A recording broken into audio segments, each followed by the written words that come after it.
Cruises.azın değerli dostları, müşterileri, Palermo, Sicilya birçok cruise marşrutlarında öz yerini alır.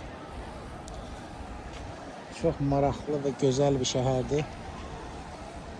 Ciddi bir tarihe sahipti.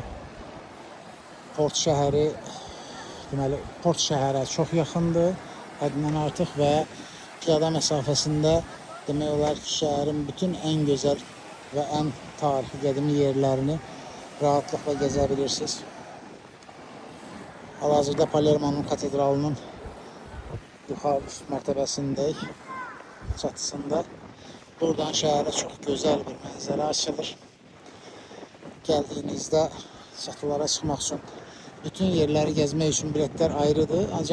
Ancak çatıya çıkmak için 7 euro ödeyerek bilet alırsınız.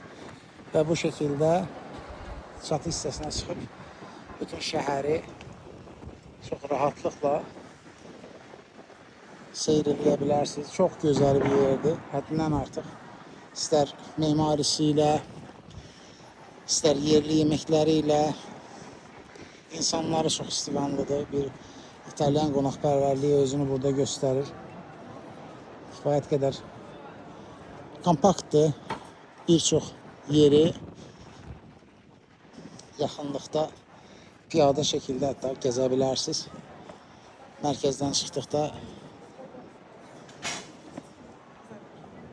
ve bu şekilde seyahatinizi, eğer Palermo varsa marşrutunuzda, ki birçokunda var, veya doğru şehirleri seçim edebilmeniz için biz size desteği gösterir. Cruises olarak Cruises komandası illerdir sırf krizlerle meşguldür ve değerli müşterilerine en doğru seçimleri vererek cruise seyahatini doğru bir şekilde ister planlamakta, ister hayata geçirmekte köməklik edir.